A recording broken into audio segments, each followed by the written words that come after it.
कि एसडीएम ने जो प्राथमिक जांच रिपोर्ट सौंपी है उसमें कहा गया है कि मंगलवार को करीब दोपहर 1:40 पर बाबा का काफिला पंडाल से निकलकर नेशनल हाईवे की ओर बढ़ा। जिस रास्ते में बाबा निकल रहे थे उस रास्ते की ओर सत्संगी महिला पुरुष दर्शन करने, चरण स्पर्श करने और आशीर्वाद लेने के लिए चरण रज माथे पर लगाने के लिए जीटी रोड के किनारे खड़े हो गए। डिवाइडर पर काफी अधिक संख्या में दर्शन के लिए पहले से लोग खड़े हुए थे। ये लोग डिवाइडर से कूदकर बाबा की गाड़ी की ओर दौड़ने लगे। बाबा के साथ उनके निजी सुरक्षाकर्मी, ब्लैक कमांडो और सेवादारों द्वारा बाबा के पास जाने से रोकने को लेकर धक्का मुक्की शुरू हुई, जिसमें कुछ लोग नीचे गिर गए। तब भीड़ नहीं मानी और अफरा तफरी का माहौल हो गया। जिस तरह की रिपोर्ट इंडिया टीवी ने आपको बताई उसी तरह की रिपोर्ट यहां पर एसडीएम की तरफ से दी गई है। यहां पर बाबा की गाड़ी से भक्तों को दूर रखने के लिए उनके निजी सुरक्षा गार्डों ने, जिसे वो ब्लैक कमांडो कहते हैं, उन्होंने जब लोगों को धकेला तो कुछ लोग जो गाड़ी के नीचे से मिट्टी उठाने के लिए झुके थे वो नीचे दब गए और उसके बाद एक ऐसा चेन रिएक्शन शुरू हुआ। लोग भागने लगे और बहुत से लोग इसी भगदड़ में कुचले गए। ये सब हादसा जीटी रोड पर हुआ। रोड के किनारे स्लोप है जो कि 4 से 5 फीट गहरा है और जब लोग नीचे गिरने लगे तो उसके ऊपर एक के बाद एक लोग गिरते रहे और ऐसे में बहुत से लोगों की दम घुटने की वजह से मौत हो गई। और ये जानकारी एसडीएम की रिपोर्ट में अभी तक सामने आई है, जो जानकारी इंडिया टीवी आपको लगातार घटनास्थल से दे रहा था। और इस वक्त हम मौजूद हैं अस्पताल में, जहां पर योगी आदित्यनाथ घायलों का हालचाल जानने के लिए पहुंचे हैं।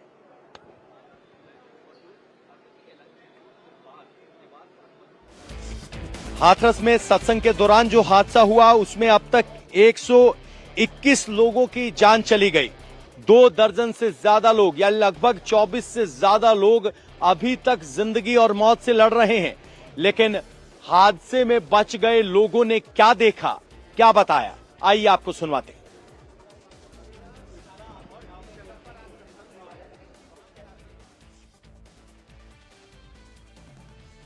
भोले बाबा की सत्संग में भीड़ हम दब गए। हाँ, कितनी भीड़ थी लगभग? बहुत भीड़ है भैया। कितने लोगों की मौत हुई इसमें?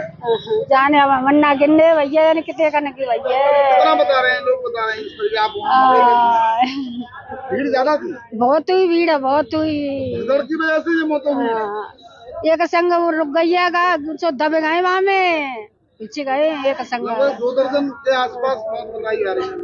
हमारे संग ही जे आपके कोई परिवार का कोई मिलने वाला आपके भी खत्म हुए? हाँ माई जे नंद लगाती है। आप भी उस सत्संग में थी?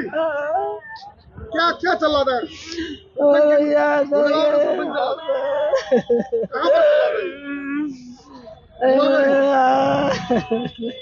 कितनी भीड़ थी वहाँ? बहुत भीड़ थी भैया। कैसे हुआ हादसा ये? भैया नीचे दब गए, बहुत पब्लिक ऊपर निकल गई। भीड़ ज्यादा थी इसलिए? ज्यादा भगदड़ मच गई? हाँ भगदड़ मच गई, गाड़ी वाले आ कितने लोगों की गए। मौत हो गई बता रहे हैं? बहुत लोगों की भैया कितने लोग? लगभग 2500 पर पहुंचो। कितने लोग होंगे लगभग? बहुत लग गई। हम सत्संग में गए थे, साल थी, वहाँ पर बहुत सारी भीड़ हो रही थी। अचानक सत्संग खत्म हो गया, वहाँ पे बहुत सारी भीड़ हो रही थी। रास्ता जहाँ हो रहा था निकलने के लिए जगह नहीं थी, तो एक दूसरे हम खेत की तरफ से निकल रहे थे। वहाँ बहुत सारी बाइक खड़ी थी और मैं मम्मी देख रही थी, तो अचानक ही धक्का मुक्की हो गई। जगह नहीं थी पाँव धरने की, तो अचानक ही बहुत सारे लोग उनकी चल गए। उनकी तो मौत हो गई, मेरे साथ आई थी। मम्मी की ऐसे हालत थी।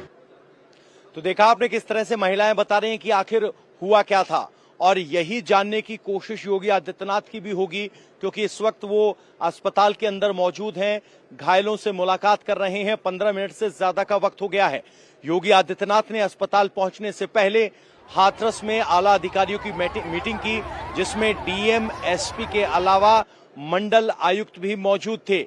इसके अलावा एसडीएम ने भी एक रिपोर्ट सौंपी है डीएम को, उसका भी जरूर हवाला दिया गया होगा। और उस रिपोर्ट में भी यही कहा गया है कि जब बाबा की गाड़ी निकलने लगी तो लोग बाबा की तरफ आगे बढ़े। बाबा के सिक्योरिटी गार्ड्स ने उन्हें पीछे धकेला, कुछ लोग गिर गए और उसके बाद भगदड़ मच गई और ये सब स्थिति बनी।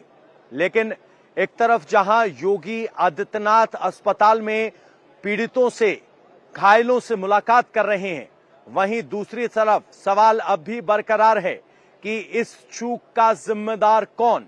प्रशासन की तरफ से चूक हुई तो आखिर कहां हुई और इस चूक के लिए किसे जिम्मेदार ठहराया जाएगा? आयोजकों के खिलाफ एफआईआर की गई है, लेकिन सवाल ये कि बाबा का नाम अभी तक एफआईआर में क्यों नहीं है? और इस वक्त ये जानकारी निकल कर आ रही है कि जिन 5 आयोजकों ने अधिकारियों को अर्जी देकर परमिशन ली थी, वो 5 आयोजक अभी फरार हैं। वो मौके पर नहीं है, अपने घर पर नहीं है। जिनका नाम आयोजन स्थल पर पोस्टर पर लिखा था वो सब अंडरग्राउंड है। बाबा गायब हैं और योगी आदित्यनाथ घटना को समझने के लिए यहां हाथरस के अस्पताल में मौजूद हैं। तो जिस बाबा के सत्संग में 121 लोगों की मौत हो गई, वो नारायण सरकार हरि उर्फ भोले बाबा कौन है?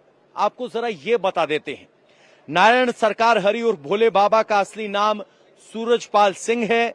बाबा कभी पुलिस विभाग में कांस्टेबल था, लेकिन साल 1990 में अपनी नौकरी से इस्तीफा दिया। दावा करता है कि खुफिया एजेंसी में काम किया। सूरजपाल उर्फ भोले बाबा एटा के गांव बहादुर का रहने वाला है। दिल्ली और राजस्थान से लेकर पश्चिमी यूपी में बाबा के अनुयायी हैं। बाबा के 3 ठिकाने हैं, आगरा, अलीगढ़ और राजस्थान। राजस्थान में बाबा का काफी प्रभाव है, वहां उसका एक बड़ा सा आश्रम भी है और गांव की ही जमीन पर ट्रस्ट बनाया है। बाबा और उसकी पत्नी एक साथ प्रवचन देते हैं।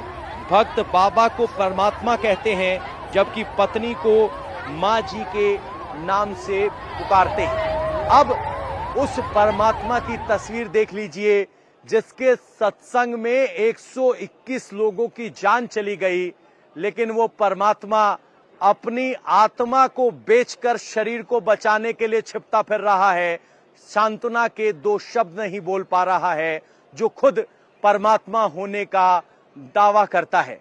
उसके दावे की पोल खुलते हुए सारी दुनिया ने देखी, और जब उसके दावे की पोल खुली तो 121 परिवारों में मातम छा गया। ये भी गौर करने वाली बात है। इस तरह के बाबा जो दावा करते हैं कि वो चमत्कारी हैं और बड़े बड़े आध्यात्मिक दावे करते हैं, उनकी पोल आज खुल गई। उम्मीद की जानी चाहिए कि इस घटना के बाद इस तरह के बाबाओं के आध्यात्मिक दावों की पोल खुलेगी और कैसे वो भोले भक्तों की भक्ति को व्यापार में तब्दील कर देते हैं। हादसे के बाद से ही नारायण साकार हरि अंडरग्राउंड है, पुलिस उनकी तलाश लगातार कर रही है। इस बीच बाबा को लेकर एक नया खुलासा हुआ है। बाबा ने अपनी सुरक्षा के लिए पर्सनल सेना बनाई, जिसमें सेवादार शामिल थे। बाबा ने अपनी सुरक्षा के लिए महिला और पुरुष गार्ड रखे। बाबा ने अपनी इस पर्सनल आर्मी को नारायणी सेना का नाम दिया हुआ है।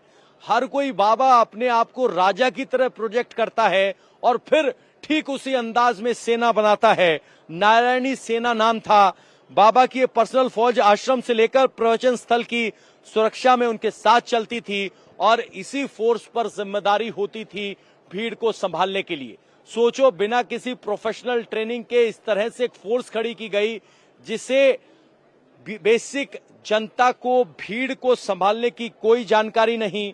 ये ऐसी नारायणी सेना के सहारे 80,000 लोगों को न्योता दे दिया गया। 2.5 लाख पहुंचे। योगी आदित्यनाथ अभी मरीजों से मिलने के बाद कॉरिडोर से निकलकर आगे निकल रहे हैं और इस हादसे पर योगी आदित्यनाथ इस वक्त अस्पताल से पीड़ितों से मुलाकात करने के बाद निकल रहे हैं। वहीं हाथरस हादसे के बाद योगी आदित्यनाथ और यूपी सरकार पर अखिलेश यादव ने बड़ा अटैक किया है। क्या कहा है अखिलेश यादव ने, आइए आपको सुनवाते हैं। हमें दुख है, हमारी पार्टी को दुख है और जिनके परिवार के सदस्यों की जान गई है, मैं उनके प्रति भी और उनको इस दुख के सहने की शक्ति मिले। जो हादसा हुआ है पूरी सरकार की लापरवाही है, प्रशासन की लापरवाही है, और ऐसा नहीं है कि उत्तर प्रदेश की सरकार और प्रशासन के लोग न जानते हों ये बातें कि जब कभी भी इस तरह के कार्यक्रम होते हैं बड़ी संख्या में लोग आकर के शामिल होते हैं। जो जानकारी सरकार के पास थी उसके बावजूद भी सरकार को जो इंतजाम करना चाहिए था वो इंतजाम नहीं किया है। इस लापरवाही की वजह से जो जानें गई हैं उसकी जिम्मेदार सरकार है। बहुत से लोगों की जान बच सकती थी, न समय पर गाड़ियों का। अखिलेश यादव सीधे तौर पर सरकार को जिम्मेदार बता रहे हैं। और इस वक्त आपको ये तस्वीर दिखा दूं, योगी आदित्यनाथ अभी मरीजों से मिलकर निकले हैं, घायलों से मिलकर निकले हैं और उनका काफिला किसी भी वक्त यहां से आगे निकल सकता है।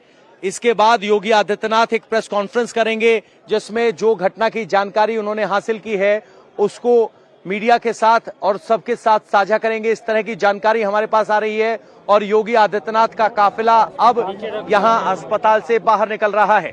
मेरे सहयोगी अमित पालित घटना स्थल पर मौजूद हैं, जहां पर अभी भी बहुत से लोग इस उत्सुकता में पहुंच रहे हैं कि आखिर इतने खुले इलाके में ये घटना कैसे हो गई। तो योगी आदित्यनाथ का काफिला निकले उससे पहले आपको अमित पालित के पास लेकर चलते हैं। अमित, घटनास्थल पर क्या स्थिति है? क्या अभी भी वहां बारिश हो रही है?